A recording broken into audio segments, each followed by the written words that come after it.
Students, last class में हमने chapter 5 introduction to Euclid geometry exercise 5.1 को कंप्लीट किया था। अब आज की क्लास में हम इंट्रोडक्शन ऑफ एक्सरसाइज 5.2 करेंगे। देखो, इंट्रोडक्शन ऑफ 5.2 में हमें क्या पढ़ना है? पोस्टुलेट नंबर 5 को फिर से पढ़ना है, उसके इक्विवेलेंट वर्जन्स को पढ़ना है। देखो, जो हमने 5 पोस्टुलेट्स पढ़े थे उनमें जो 4 पोस्टुलेट्स थे वो बहुत ही इजी थे, लेकिन पोस्टुलेट नंबर 5 जो था उन सब में थोड़ा सा कॉम्प्लेक्स था। तो उस पोस्टुलेट को अलग अलग मैथमेटिशियंस ने अपने वर्ड्स में अलग अलग डिफाइन किया। तो इस तरीके से उसके कुछ और भी वर्जन्स आपको पढ़ने हैं। ठीक है, तो पोस्टुलेट नंबर 5 को पढ़ते हैं।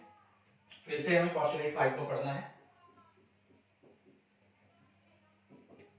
पोस्टुलेट 5, तो पोस्टुलेट 5 क्या कहता था? पोस्टुलेट 5 कहता था if a straight line falling on two straight lines, क्या कहता है? If a straight line falls on two straight lines,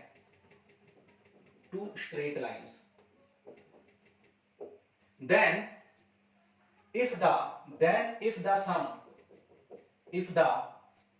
sum of interior angle of same side of the falling line is less than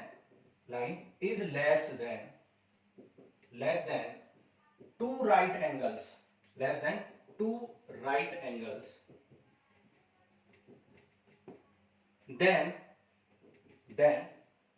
the two straight line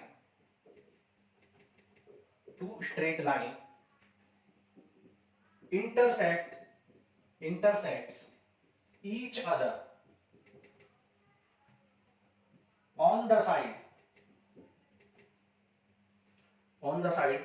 where sum of interior angle is less than two right angles। ठीक है, तो इस तरीके से कुछ हमने पढ़ा था कि अगर एक straight line falls on two straight line, एक स्ट्रेट लाइन फॉल करती है दो स्ट्रेट लाइंस पर। मान लो हमने एक स्ट्रेट लाइन बना ली और एक दूसरी स्ट्रेट लाइन बना ली और उन पर एक स्ट्रेट लाइन फॉल करती है। कह रहा है कि if a straight line falls on two straight lines, then if the sum of the interior angle of same side of the falling line के जो इंटीरियर एंगल है उनका सम, यानी ये वाला एंगल और ये वाला angle is less than two right angle, then two line intersect each other on the same side where sum of the interior angle is less than two right angle. मतलब कहने का मतलब ये कि अगर ये लाइन इस तरीके से कुछ है, इस तरीके से, और जिस साइड एंगल 1 और एंगल 2 का सम लेस देन 180 है, उस साइड में अगर हम लाइंस को एक्सटेंड करेंगे तो वो क्या करेंगी? कहीं ना कहीं इंटरसेक्ट करेंगी। ये कहती है हमारी पोस्टुलेट नंबर 5। पोस्टुलेट नंबर 5 क्या कहता है कि अगर दो लाइन है और उनको एक लाइन फॉल कर रही है तो वो दो लाइन हमेशा उसी साइड इंटरसेक्ट करेंगी जहां पर इंटीरियर एंगल का सम लेस देन 180 है या less than sum of right angle है। ठीक है, तो इस साइड नहीं कट करेंगे क्योंकि इधर 180 डिग्री से ज्यादा हो जाएगा। तो आप कह सकते हैं कि इफ सिंपली आप कह सकते हैं if angle 1 and angle 2 is less then 180, then lines will intersect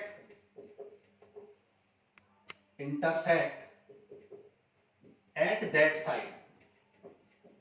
side where angle 1 plus angle 2 is less than 180। ठीक है, सिंपली आप कह सकते हो lines will intersect at that side where angle 1 and angle 2 is less than 180 degree. Angle 1 और angle 2 जिस side में, यानी इंटीरियर एंगल का सम जिस साइड में 180 से कम होगा उसी साइड हमेशा क्या करेंगे? लाइंस कट करेंगी एक दूसरे को। तो ये था पोस्टुलेट नंबर 5। अब देखो, इस पोस्टुलेट के बहुत सारे वर्जन्स आए। ऐसा था कि इस पोस्टुलेट के बहुत सारे वर्जन आए जिनमें से एक जो फेमस वर्जन है वो है प्लेफेयर्स एक्सियम, जिसे हम क्या कहते हैं, प्लेफेयर्स एक्सियम, जिसे स्कॉटिश मैथमेटिशियन जॉन प्लेफेयर ने 1729 में दिया था। तो 1729 में स्कॉटिश मैथमेटिशियन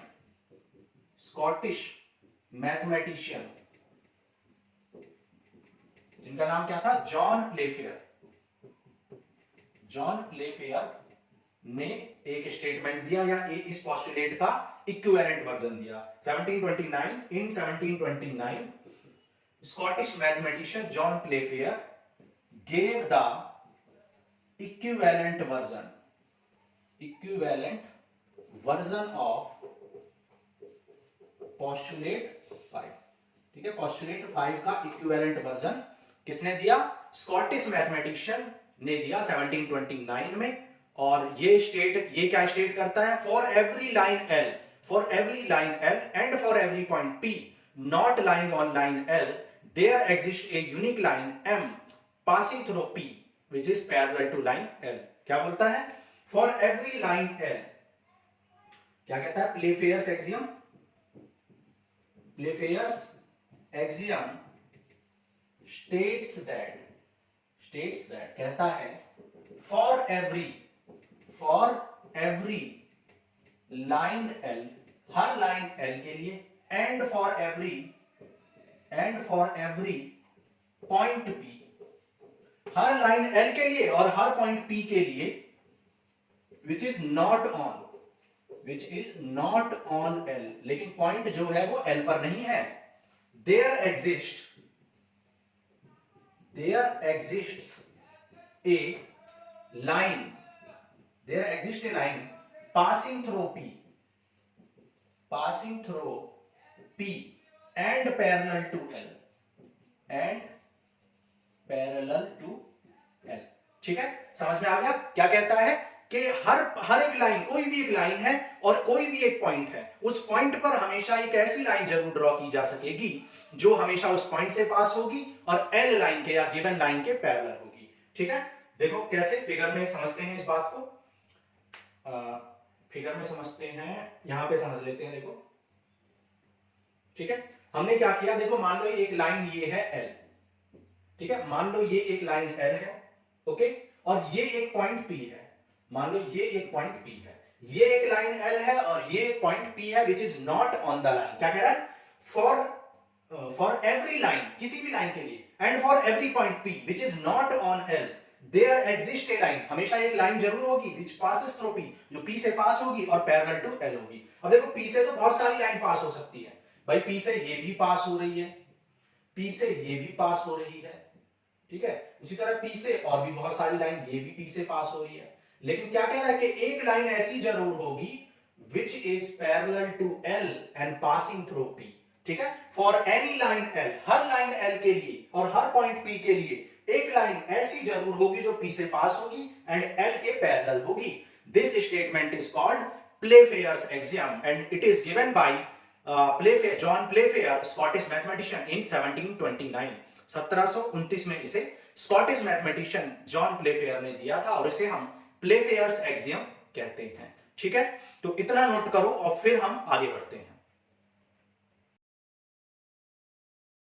ठीक है, एक और इक्विवेलेंट वर्जन लिखते हैं इसका, इक्विवेलेंट वर्जन 2, मान लो एक और वर्जन लिखते हैं। फर्स्ट तो क्या हो गया, प्लेफेयर्स एक्सियम, और सेकंड क्या है, इक्विवेलेंट वर्जन है। ये वर्जन क्या कहता है, ये कहता है two distinct intersecting lines can not be parallel to the same line. Two distinct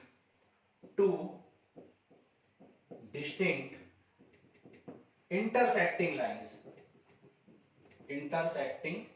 lines cannot be parallel to same line। ठीक है, दो इंटरसेक्टिंग लाइन कभी भी पैरेलल नहीं हो सकती है सेम लाइन के। देखो यहां पर आप देख सकते हो कि भाई ये यहां पर देखो बहुत सारी लाइन इंटरसेक्ट कर रही है, लेकिन ये कभी भी सारी लाइन L के पैरेलल नहीं हो सकती है, किसी सेम लाइन के पैरेलल नहीं हो सकती है। जैसे दो इंटरसेक्टिंग लाइन है, ये दो इंटरसेक्टिंग लाइन या किसी एक लाइन के पैरेलल नहीं हो सकती है। अगर इस लाइन के पैरेलल होगी, मान लो ये दोनों पैरेलल है, तो ये दोनों पैरेलल नहीं होंगी। तो two intersecting lines can not be parallel to the same line, ऐसे भी कह सकते हैं। ठीक है, एक और इसका इक्विवेलेंट वर्जन लिखते हैं, इक्विवेलेंट वर्जन 3। ये क्या कहता है कि if the sum of interior angle, if the sum of interior angle of same side of line falling on two lines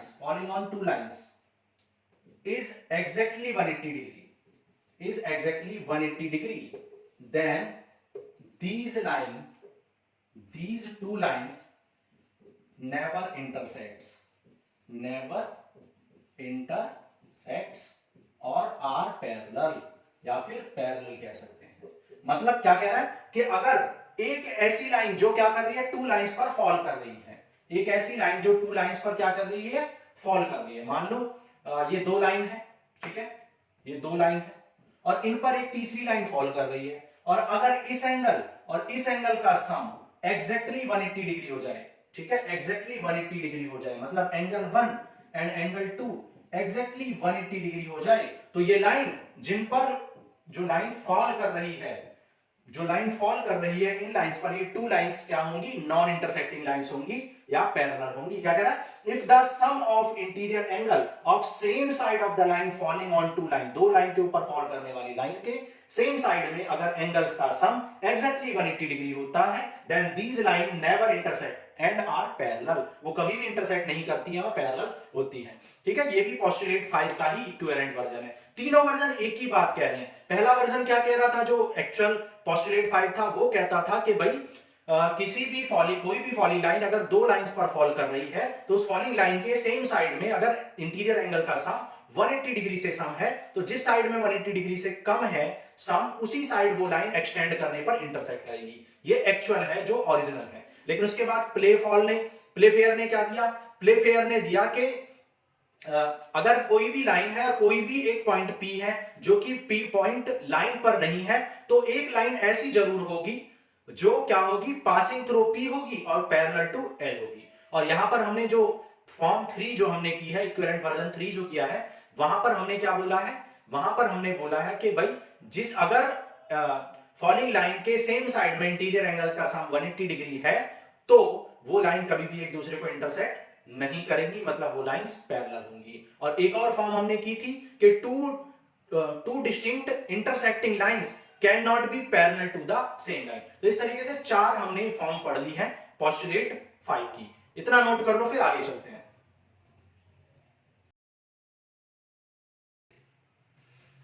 अब देखो होता क्या है कि यूक्लिड को और बाकी बहुत सारे मैथमेटिशियंस को ये लगता था कि जो पोस्टुलेट 5 है वो एक्चुअल में पोस्टुलेट नहीं है, मतलब उसका प्रूफ दिया जा सकता है, मतलब उसको प्रूफ किया जा सकता है, ऐसा लगता था यूक्लिड को भी और बहुत सारे मैथमेटिशियंस को भी।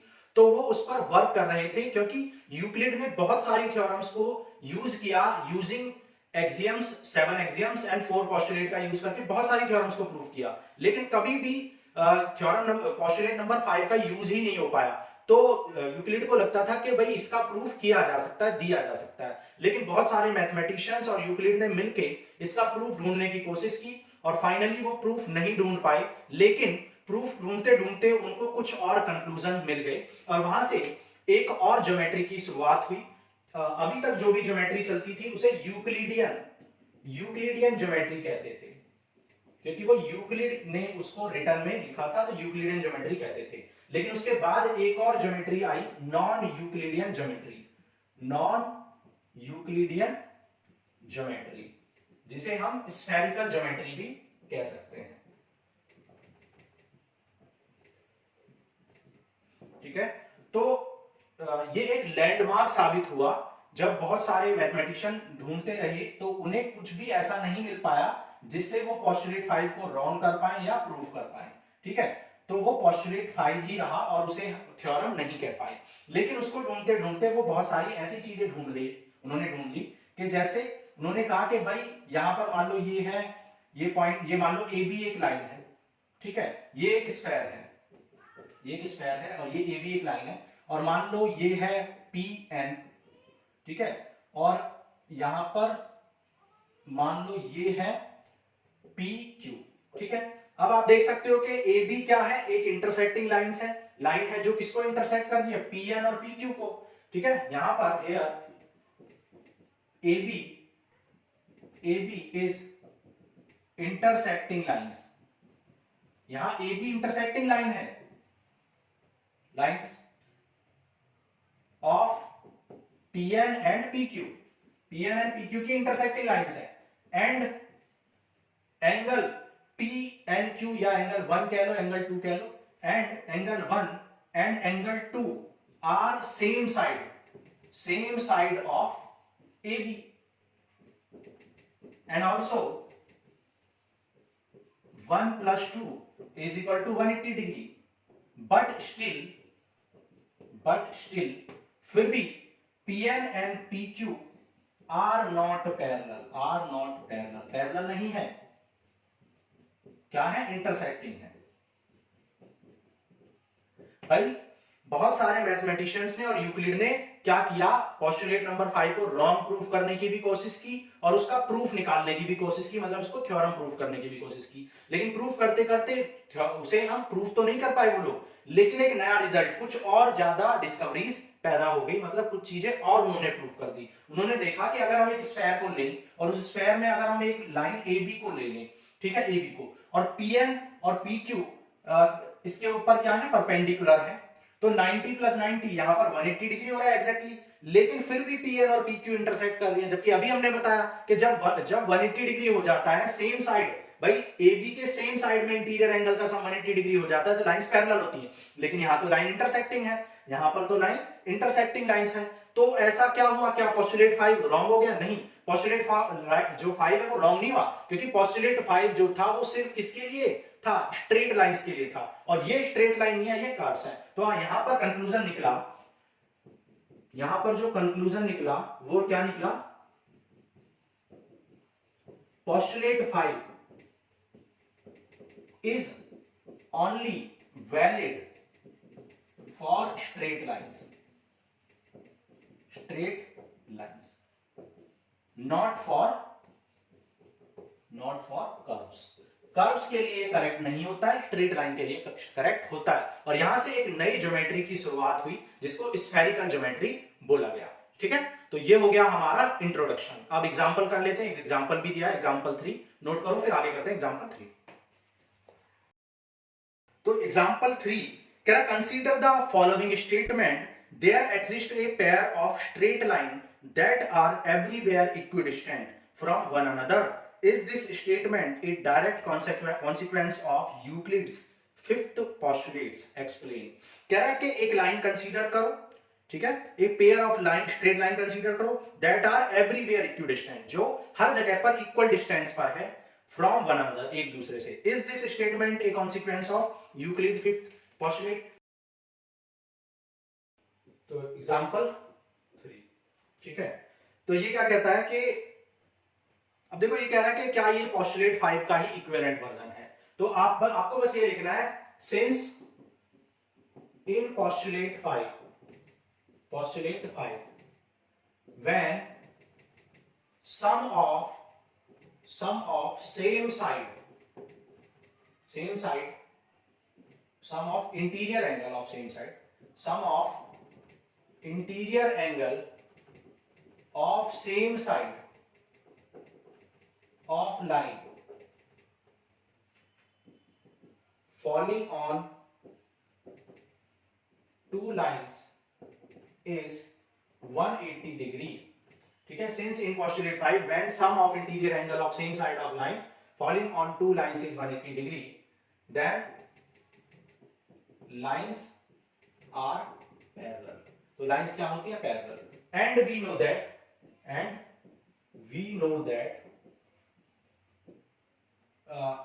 in parallel lines the distance between two lines is always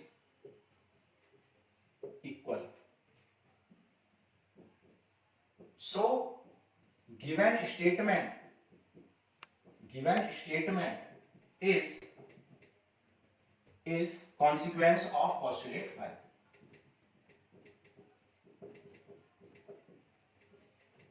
क्या कहा हमने? हमने कहा कि भाई हम जानते हैं कि पोस्टुलेट 5 कहता है कि अगर sum of the interior angle of the same side of the following line का सम हमेशा अगर 180 डिग्री हो तो लाइंस पैरेलल होती हैं।